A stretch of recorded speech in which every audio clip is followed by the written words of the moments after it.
우리 주 예수 그리스도 안에서 사랑하는 성도 여러분, 우리는 제23주일에서 성경과 신앙 고백의 중심 주제인 오직 예수 그리스도를 믿는 참 믿음에 의해서만 의롭게 된다는 고백을 살펴보았습니다. 이 고백은 종교개혁의 핵심적인 문제였습니다.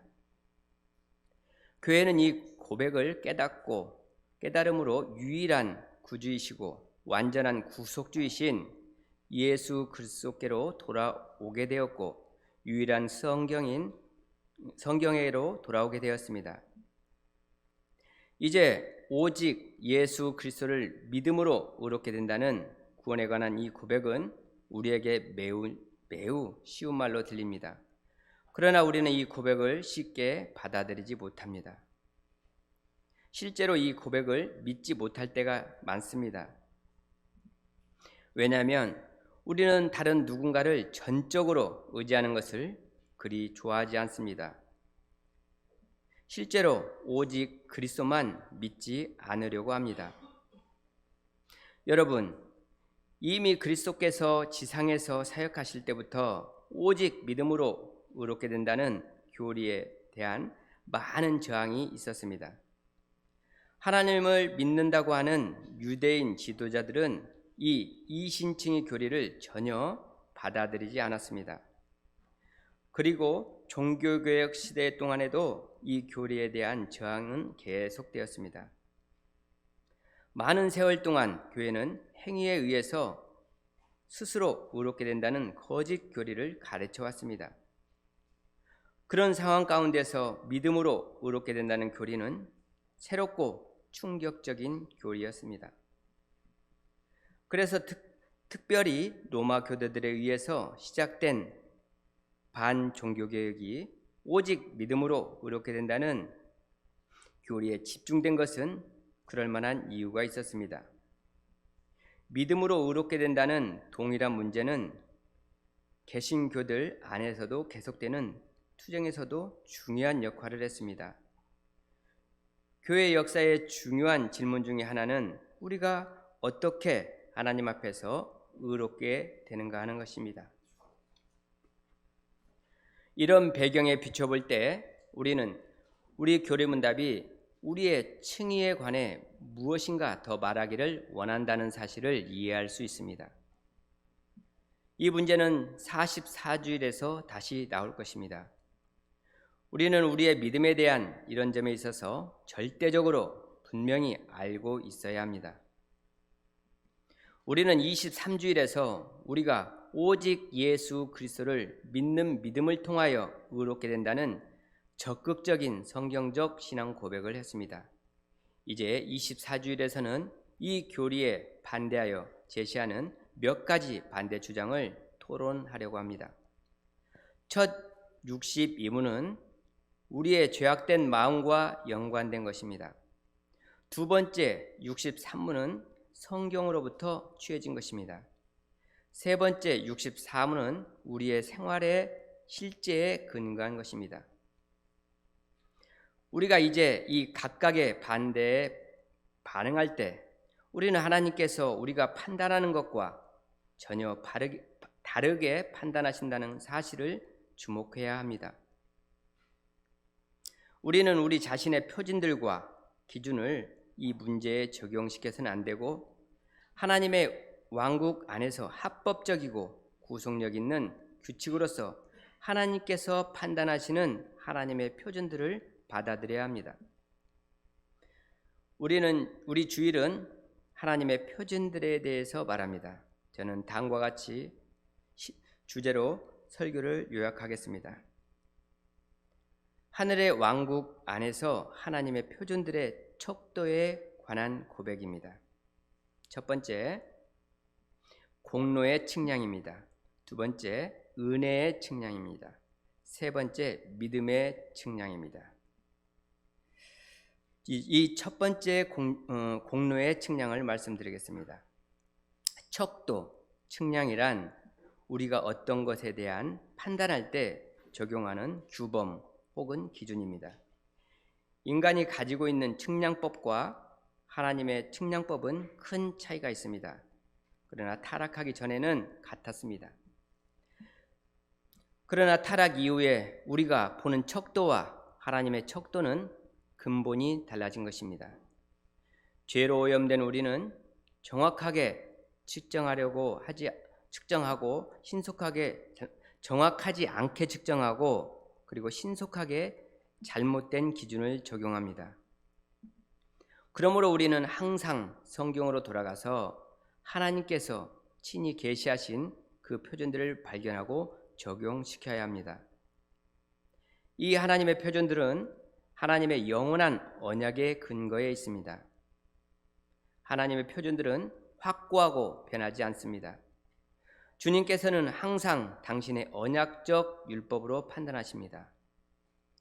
하나님의 판단과 인간의 판단 사이에 다른 점은 이미 24주일 첫 질문에서 분명히 나타나고 있습니다. 주님께서는 이미 우리에게 의롭게 되는 유일한 방법은 믿음으로 되는 것이라고 제시해 주셨습니다. 구원의 방법은 우리 안에 있는 것이 아니라, 왜냐하면 우리는 우리의 구원을 우리 외부의 예수 그리스도 안에서 발견해야 하기 때문입니다. 그런데 여러분, 인간들은 이 하나님의 계시를 즐거운 마음으로 받아들이는 대신에 사람들은 자신 나름대로의 완벽한 기준을 들이대고자 합니다. 다음과 같은 질문을 제기합니다. 왜 우리의 선행은 하나님 앞에서 우리의 의가 되지 않습니까? 왜 적어도 우리의 선행의 한 부분이라도 하나님 앞에서 우리의 의가 되지 않습니까? 첫 번째 그룹은 믿음으로 의롭게 된다는 교리를 전적으로 반대합니다. 그들은 말하기를 선행은 하나님 앞에서 우리의 의로움이다라고 합니다. 이들은 펠라기우스를 따르는 자들입니다. 펠라기우스는 사람들은 죄 가운데서 잉태되고 탄생한 것이 아니라 죄인도 의인도 아닌 중립적인 상태로 태어난다고 주장합니다. 그래서 어떤 것을 모방하느냐에 따라서 죄인으로 살 수도 있고 의인으로 살 수도 있다는 것입니다. 그래서 이들은 환경이 중요하고 자기의 자유의지가 절대적인 역할을 한다는 것입니다. 펠라기우스의 가르침은 초대 교회에 의해서 확실하게 거부되었습니다. 그러나 대부분의 이단들처럼 이 펠라기우스의 주장도 새로운 얼굴로 교리를 변형시켜서 교회 안으로 살금살금 기어 들어왔습니다. 이것은 거짓 교리와 함께 나타나는 방식이 아닙니까? 먼저 저항을 받게 되고 다른 방식으로 나타나게 됩니다. 그러나 문제의 핵심은 변하지 않습니다. 두 번째 그룹은 우리가 정말로 죄 가운데서 잉태되고 태어났다는 것을 인정합니다. 이것이 성경적이라고도 인정합니다. 그들 역시 우리는 우리의 구세주로서 그리스도를 필요로 한다는 사실을 솔직하게 인정합니다. 이들은 그리스도가 우리의 구원의 초석으로 놓여 있다고 말합니다. 그러나 이들은 한 가지를 덧붙입니다. 여기에 이단의 참 모습을 발견할 수 있습니다. 우리의 선행이 우리의 의와 칭의의 일부를 형성할 수 있다고 합니다. 이것을 협동설이라고 합니다. 그리스도의 구원에다가 우리의 선행을 보태야 한다는 것입니다. 이들은 그리스도의 사역 그 자체만으로는 불충분하다는 것입니다. 그리스도가 이루신 구속 역사와 신자의 선행이 협력을 해야 온전한 구원이 이루어진다는 것입니다. 일종의 협력이 그리스도와 신자 사이에 있다는 것입니다. 우리는 참으로 구원받기 위해서 우리의 몫을 담당해야만 한다는 것입니다. 우리는 이와 같은 종류의 이론을 반 혹은 유사 펠라기우스주의라고 부르며 그리고 이것을 로마 교회의 가르침이기도 합니다. 로마 교회는 그리스도를 완전히 밖으로 내어 던지지는 않습니다.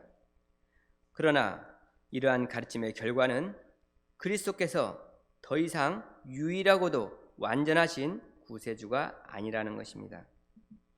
그리스도와 그리스도인 하나님과 사람이 실제적으로 제각기 의롭다함을 받는 사역의 몫을 행해야 한다는 것에서 동일한 수준에 서 있다고 할 수 있습니다. 사람이 부분적으로나마 자기 스스로를 의롭게 할 수 있다는 주장입니다. 여러분, 우리의 선행이 하나님 앞에서 우리의 의의 전부든 아니면 일부가 될 수 있습니까? 본 교리문답은 두 가지 가르침 모두 다루고 있습니다. 이 쟁점은 오늘 우리 시대에 여전히 중요합니다. 우리 죄된 마음이 항상 자기 스스로의 노력으로 서려고 하고 또 스스로 의롭다함을 받으려고 노력합니다. 이렇게 하여 그 근거에서 하나님의 사역을 밀쳐냅니다. 이것이 갈라디아 교회의 문제였습니다. 너희는 예수님을 잘 믿으니까 좋다. 믿음으로 의롭다함을 받으라.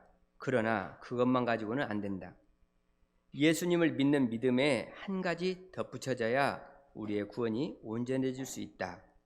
모세의 율법대로 할례를 받으라는 것입니다.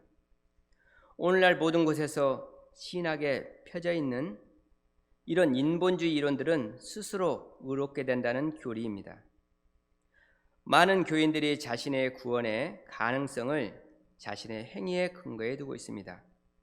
우리는 오히려 다른 누구에게 아무런 빚을 지지 않은 채 우리 자신의 방식으로 자신을 구원할 수도 있다는 것입니다.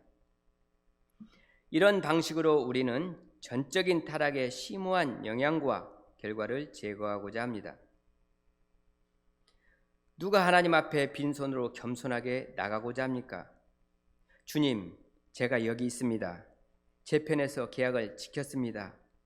제가 구원의 사역에 기여한 것이 있습니다. 우리는 이런 말들을 할 수 있어야 그분 곁에 담대하게 설 수 있다고 생각합니다. 왜 우리의 선행이 하나님 앞에서 아주 작은 최소한의 일부분이라도 인정될 수 없습니까?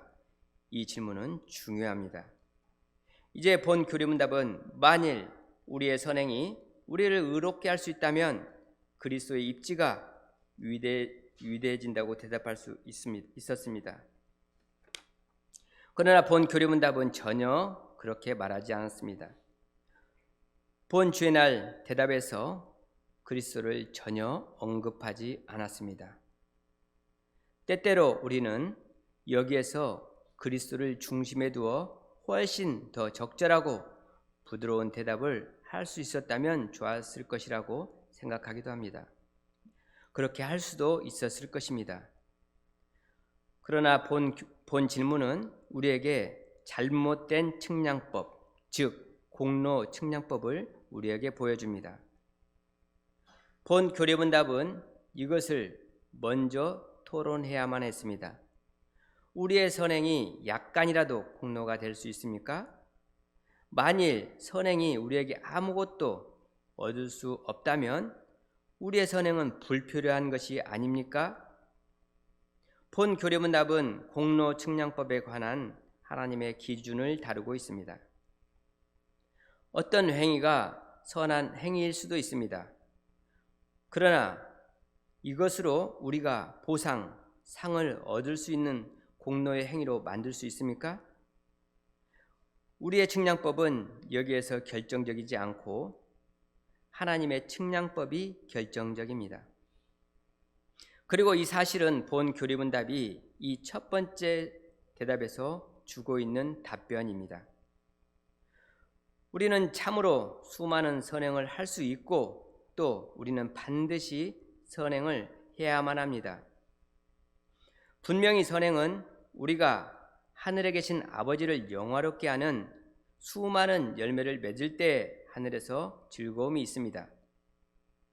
그러나 만일 이 행위들이 공로가 되는 행위들이 된다면 하나님께서 이 행위들이 완전한지 어떤지 살피시기 위해 기준의 잣대를 들이댈 것입니다.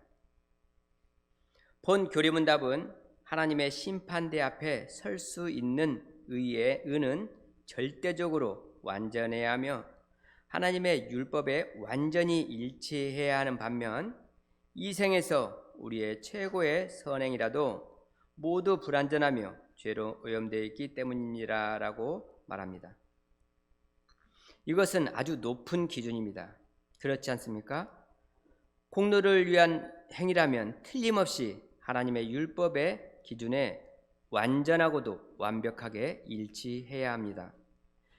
이 말은 단지 외적으로 증명해야 할 뿐 아니라 순수하고 분산되지 않는 일편단심에서 흘러나오는 것이어야 한다는 것을 함축하고 있습니다. 이러한 선행은 하나님과 이웃에 대한 완전한 사랑 안에서 행해야만 합니다.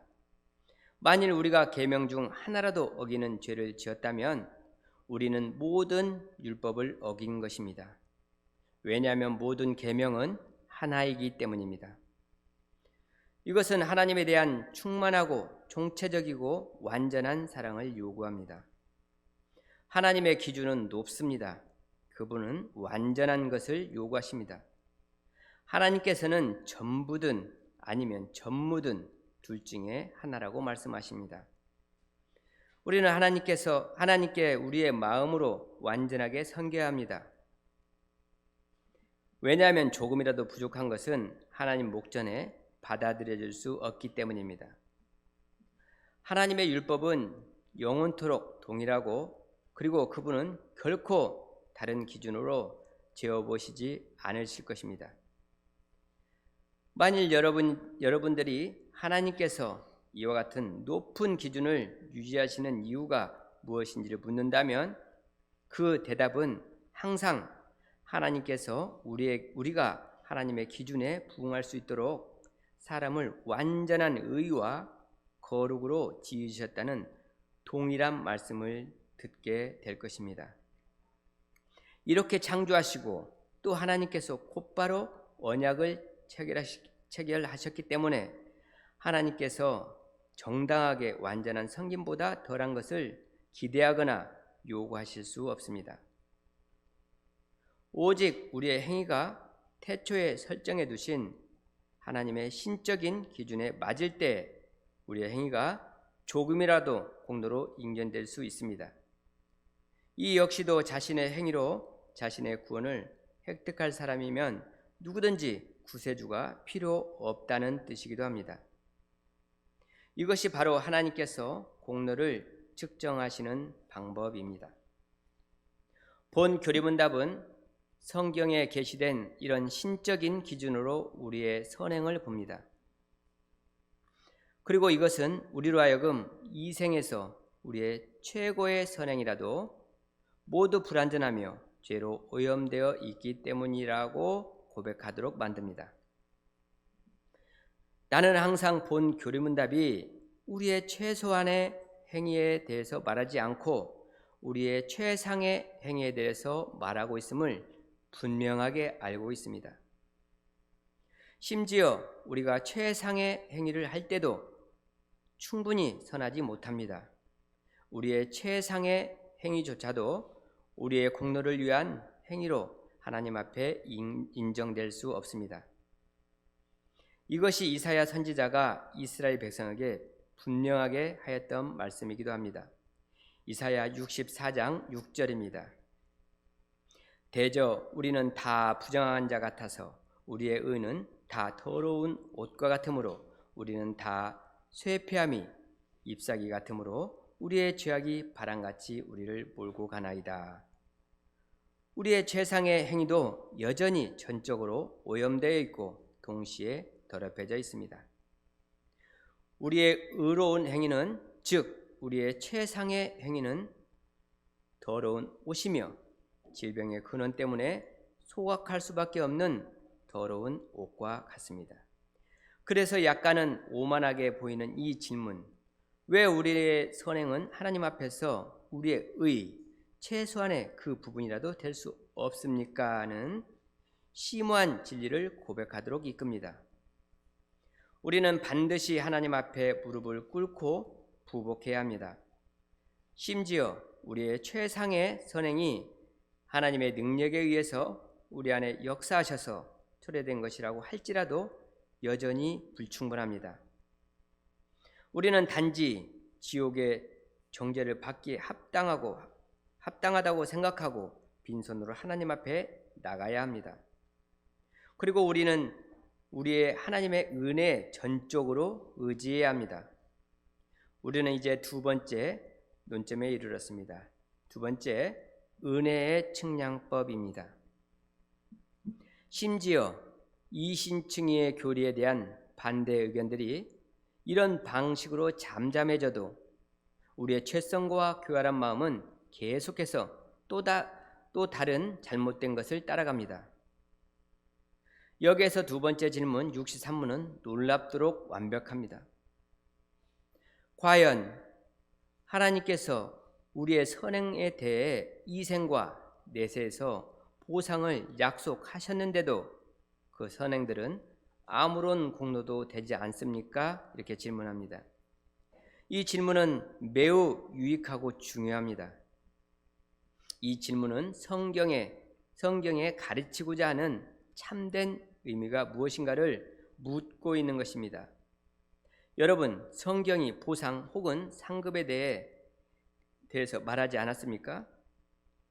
하나님께서 이생에서와 내세에서 상급을 주시겠다고 약속해 주셨는데 우리의 행위로 인한 공로로는 아무것도 아니란 말인가?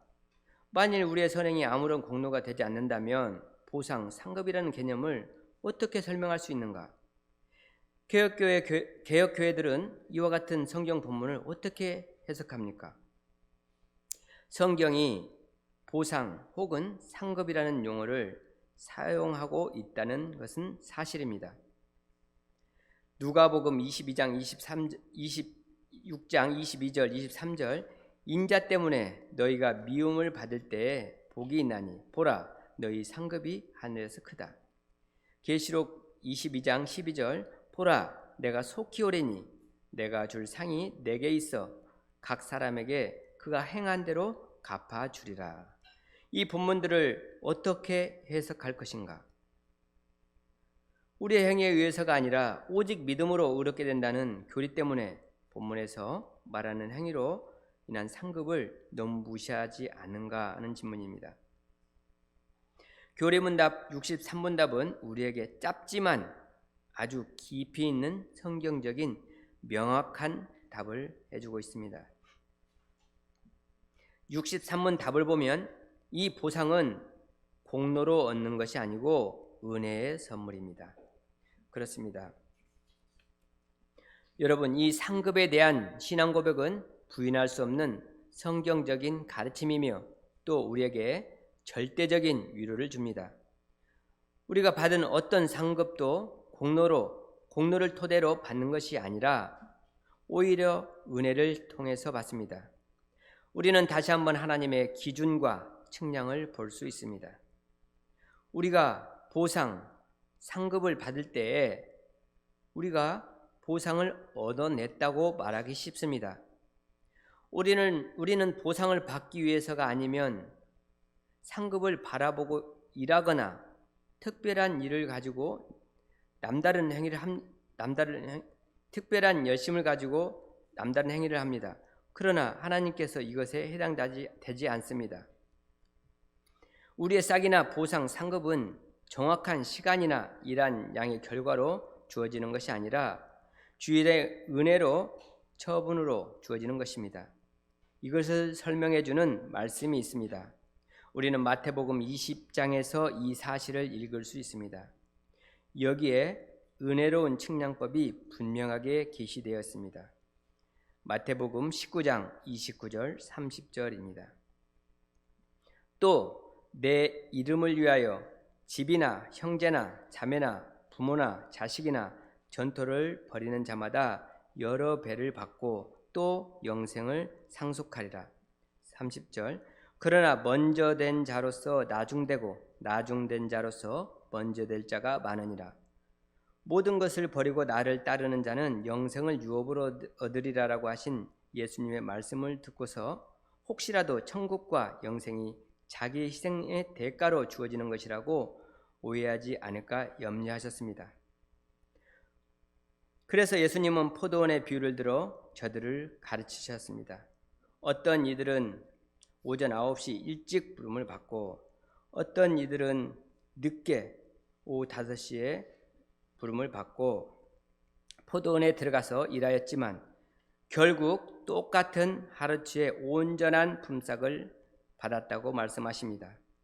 그래서 그들이 받은 품삯이 일의 대가로 주어진 것이 아니라 일과 상관없이 주어지는 은혜라는 것을 가르치신 것입니다. 일이 끝나고 받은 하루치의 온전한 품값은 물론이요, 할 일이 없어 놀고 있는 쓸모없는 자들을 천국 포도원에 들여보내어 하나님의 귀한 일에 힘쓰게 하신 것 자체가 하나님께서 베푸신 긍휼과 은혜임을 가르치신 것입니다. 영생과 천국에 이르는 길은 이처럼 은혜로 시작하여 은혜로 마친다는 사실을, 은혜로 시종일관한다는 사실을 알리고자 하신 것입니다. 천국의 이러한 비밀도 일반적인 생각과 기대를 초월하는 하나님의 측량법이지만 예수님께서는 포도원의 비유를 통하여 한 가지 더 알리고자 하셨습니다. 아침 일찍부터 포도원에 들어가서 일한 자는 주인의 의도를 오해하여 자기의 수고의 대가로 품삯을 받은 줄로 생각하는 반면에 오히려 늦게 들어간 자는 아무 일한 것 없이 하루치 품삯을 받았으므로 이것이 오직 은혜임을 깨닫는 것을 두고서 예수님께서는 먼저 된 자가 나중되는 일이요, 나중된 자가 먼저 되는 일이라고 하셨습니다. 일찍 부르심을 받은 사람은 다른 사람보다 상대적으로 일한 것이 많기 때문에 자기가 일한 수고의 대가로 영생을 얻거나 적어도 영생을 얻는 데에 큰 보탬이 된다고 생각하기 쉽습니다. 그러나 이것은 자기가 받은 것이 은혜인 줄 모르는 무지와 오해일 뿐입니다. 늦게 부르심을 받고 아무 일한 것이 없는 자는 그가 천국의 상급으로 소유하게 된 것이 은혜라는 사실을 부인하기 어려우므로 오히려 천국의 본질을 바르게 깨닫는 것이 상대적으로 쉬울 수 있습니다. 실제로 예수님께서 천국 복음을 전하실 때 사람들로부터 죄인으로 지목받던 세리와 창기들이 경건한 바리새인보다 더 쉽게 천국 복음을 영접하였습니다. 이런 경우를 두고 먼저 된 자가 나중되며 나중된 자가 먼저 되리라고 하신 것입니다. 나는 여기에 대해 잠시 유아 세례에 대해 생각할 수 있다고 보고 있습니다. 만일 하나님의 약속을 받고 또 칭의와 성화의 보상을 받는 것이 행위의 토대를 두고 있다면, 그렇다면 우리 자녀들이 자라서 합당한 행위를 보일 때까지 유아 세례를 받아서는 안 됩니다. 그러나 모든 보상이 하나님의 은혜에 근거를 두고 있다면 이것은 참으로 은혜의 언약 안에 있는 부모들과 함께 은혜로서 취한 자녀들에게도 약속된 것입니다. 우리의 자녀들이 자라서 세례를 받거나 입교를 하여 성찬상에 참여하는 것은 내가 예수를 믿기로 작정하고 선택했기 때문에 세례를 주는 것입니까? 내가 믿기로 선택하느냐에 따라서 달린 것입니까? 그렇지 않습니다. 내가 신앙 고백에 이르는 것은 하나님께서 택하셨기 때문입니다. 하나님의 무한하신 사랑 안에서 택하셨으며 지금 나는 하나님의 택하심에 응답하여 하나님의 사랑 안으로 돌아오게 되었습니다. 관심의 초점은 내가 믿고 있다, 믿게 되었다에 있지 않고 믿게 하신 하나님께, 그리스도께, 성령께 맞춰야 합니다. 보상, 보수는 우리의 행위에 의존하지 않고 그분의 은혜에 의존해 있기 때문입니다. 분명히 우리는 선행을 해야만 합니다.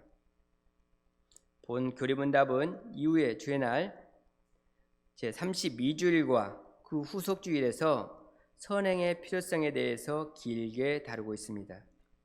의심의 여지 없이 주님을 섬기는데 큰 보상, 상급이 있고 동시에 축복이 있습니다. 그러나 우리는 보상이 은혜에 속한 것이라는 사실을 알아야 합니다.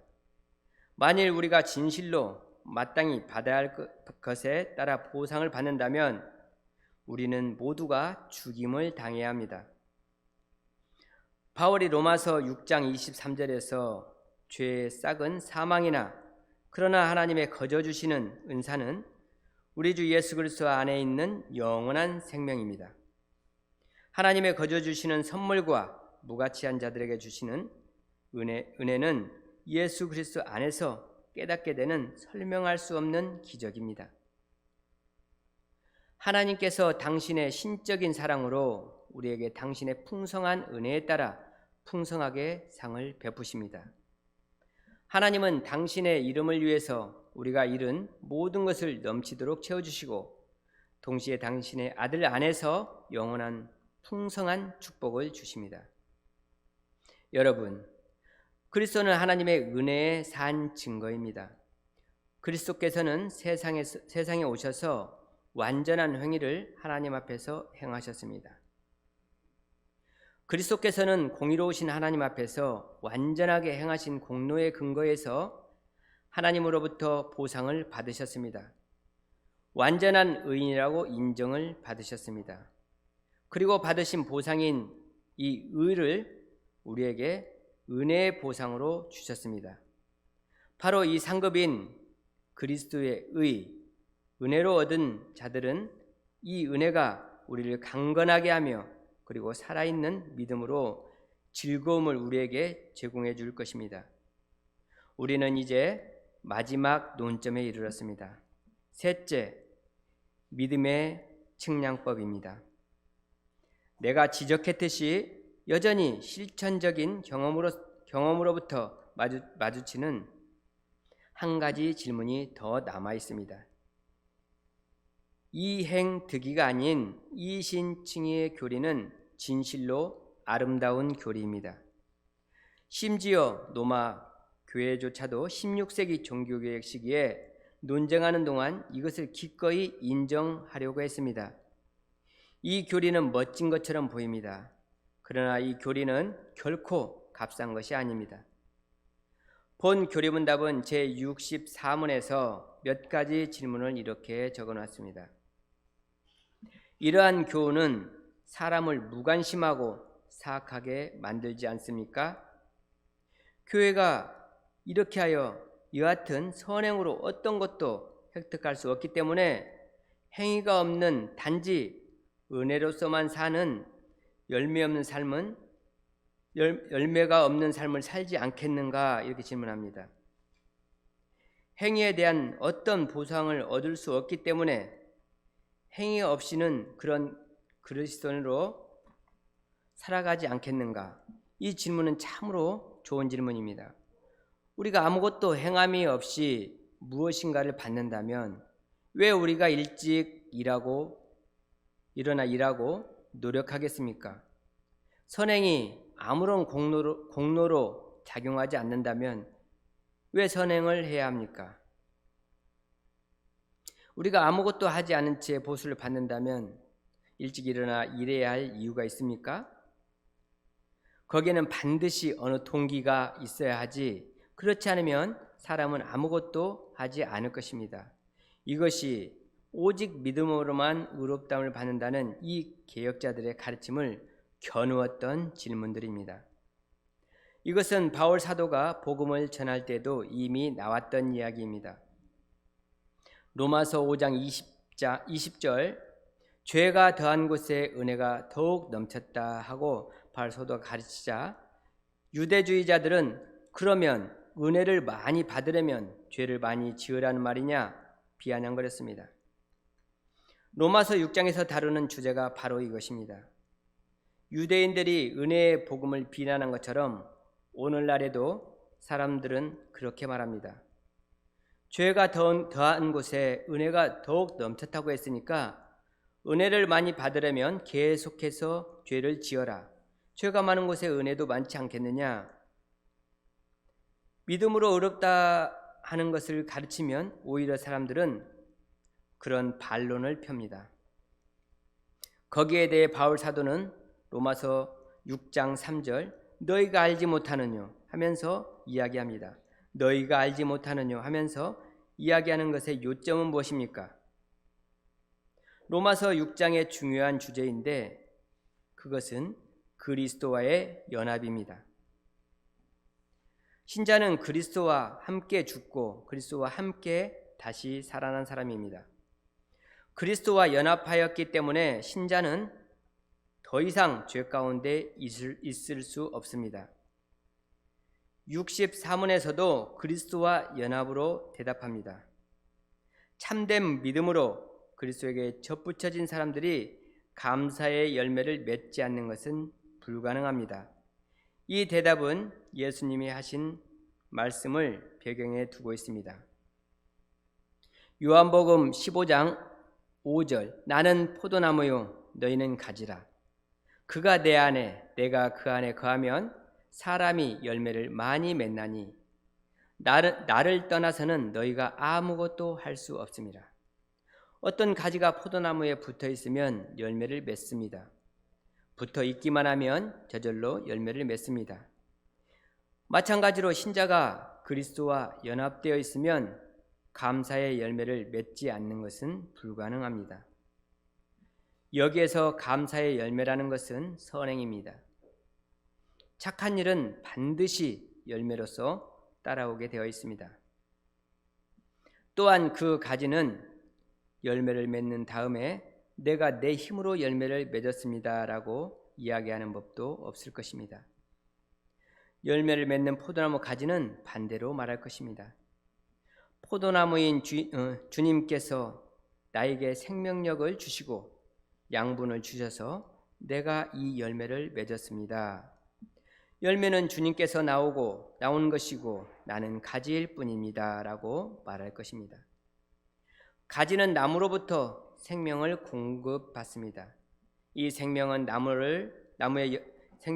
열매를 만들어냅니다.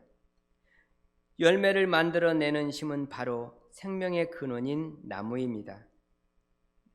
신자가 하나님의 거룩하심을 닮아 성결하게 되는 것은 그 안에 있는 특별한 생명이 역사하여 나타나는 결과이기 때문입니다. 믿는 자는 빛이신 그리스도의 생명으로 소유하고 있는 것입니다. 믿는 자는 그리스도를 단순히 지식의 내용으로 소유하는 것이 아닙니다. 믿는 자는 그냥 듣고서 고개를 끄덕이는 것이 아닙니다. 내 안에서 역사하여 나를 살리신 생명으로 소유한다는 뜻입니다. 그리스도를 소유한다는 것은 곧 생명을 소유한다는 뜻입니다. 더 나아가서 그리스도 안에 있는 생명을 이런 방식으로 소유하며 누린다는 것입니다. 그리스도를 소유하며 생명을 누리는 것이, 그러니까 그리스도를 생명으로 소유하며 누리는 것이 바로 생수의 강이 속에서 흘러나는 성령님의 생명의 역사로 말미암은 것임을 알리고 있기 때문입니다. 따라서 신자는 바울 사도처럼 로마서 11장 36절입니다. 만물이 주에게서 나오고 주로 말미암고 주께로 돌아갑니다. 영광이 그에게 세세 있으리로다 하는 찬송을 드립니다. 주님의 은혜로 선행의 열매를 맺을 때에 그것을 주님께 돌리면서 찬송하는 것입니다. 믿음으로 의롭게 된다는 고백은 이 모든 것을 포함하는 말입니다. 의롭게 되는 것은 1단계이고 거룩하게 되는 것은 2단계라고 이야기하지 않고 의롭게 된 상태에서 열매를 맺는다고 가르칩니다. 의롭게 되는 것과 신자의 선행은 분리되는 것이 아니라 하나로 연결되어 있음을 여기에서 배웁니다. 사도 바울은 똑같은 질문을 로마인들에게 보내는 편지에서 다루어야 했습니다. 그는 심지어 로마서 6장 1절, 2절에서 특별한 방식으로 이 질문을 다루었습니다. 그런즉 우리가 무슨 말을 하리요? 은혜를 더하게 하려고 죄에 더 거하겠느냐? 그럴 수 없느니라. 죄에 대하여 죽은 우리가 어찌 그 가운데 살리요? 분명하게 이 질문 역시 사도 시대까지 거슬려 올라갑니다. 거저 주어지는 은혜의 교리가 사람으로 하여금 부주의하도록 만듭니까? 바울은 결코 그렇지 않다고 말합니다. 이것은 불가능합니다. 왜냐하면 믿음은 항상 선행을 하도록 활성화시키고 자극하기 때문입니다. 그리스도 안에서 죄에 대해서 죽은 사람은 더 이상 죄 가운데 살 수 없습니다. 본 교리문답은 이와 똑같은 방식으로 질문합니다. 믿음에 의해서 하나님의 은혜로 말미암아 살아가는 사람들은 선행을 행하기에 적극적일 수밖에 없습니다. 왜냐하면 참 믿음으로 그리스도에게 접붙여진 자들이 감사의 열매를 맺지 않은 것은 불가능합니다. 신자들이 선행하지 않는다는 것은 절대적으로 불가능합니다.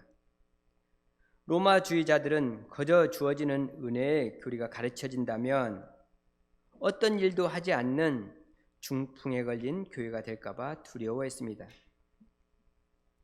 그러나 하나님의 말씀은 다르게 가르치고 있습니다. 성경은 믿음이 적극적으로 활성화될 수밖에 없다고 말합니다. 우리가 믿음의 측량법을 보기 위해서 공로의 측량법을 제거해 버려야 합니다. 교회는 설교 시에 항상 믿음의 능력과 적극성을 호소해야 합니다. 신자들은 선행을 풍성하게 해야 할 것인데, 왜냐하면 믿음은 신자들의 생활에서 새롭게 하고 적극적으로 만드는 능력이 있기 때문입니다. 우리는 자력으로나 홀로 어떤 선행도 할 수 없습니다. 그러나 본 교리문답이 말했듯이 우리가 믿음에 의해 그리스도께 접붙여짐을 받을 때 그분은 우리 안에서 그리고 우리를 통해서 강력하게 일하시기 시작합니다.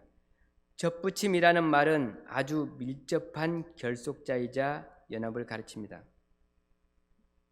그리스도는 우리가 심겨진 비옥한 토양이며 그리고 그분은 우리를 가지로서 풍성한 선행을 맺히도록 하십니다.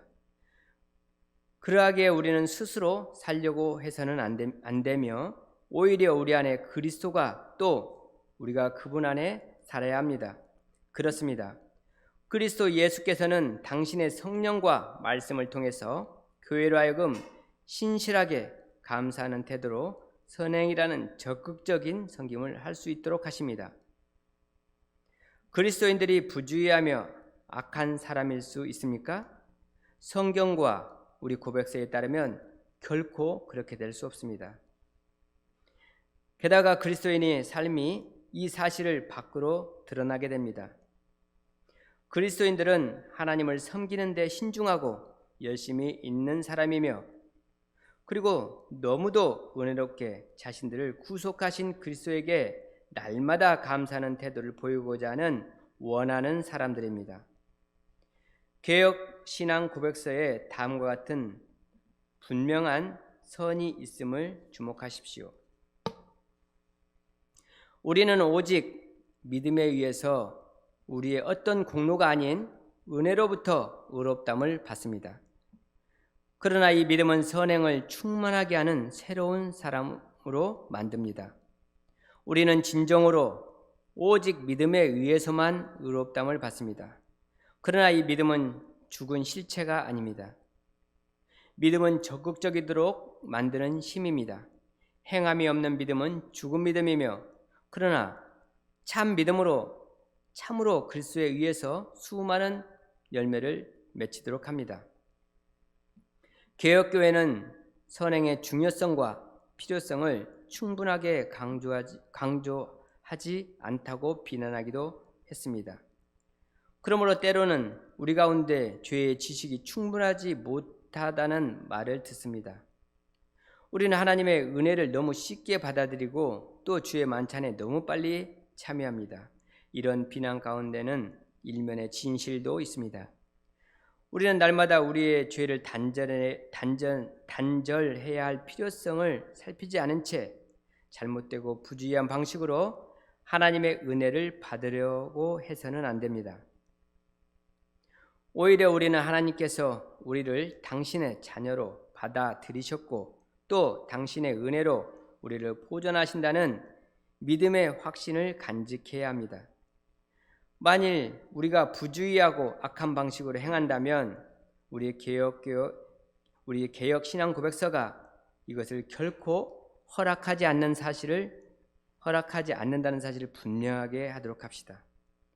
성경은 우리에게 그리스도 안에서 하나님의 은혜가 항상 중심을 차지한다는 것을 가르칩니다.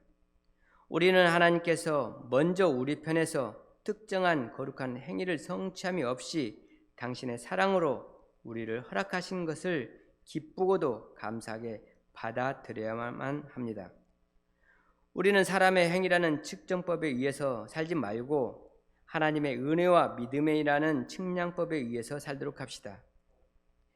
선행은 은혜를 얻기 위한 조건이 아니라 은혜의 결과, 즉 믿음으로 나오는 것입니다. 만일 우리가 이 사실을 볼 수 있다면 우리는 항상 주님을 섬기는데 올바르게 동기를 받아 적극적으로 살도록 만들 것입니다. 그리고 우리의 생활은 하나님을 영화롭게 하고 동시에 이웃의 유익을 위해서 선행을 다하게 될 것입니다. 우리는 하나님의 기준으로서 제어보기를 익히도록 합시다. 왜냐하면 그렇게 한다면 우리 자신을 기만하지 않을 것이고 동시에 예수 그리스도 안에서 하나님의 은혜에 충만함으로써 살아가게 될 것이기 때문입니다. 아멘.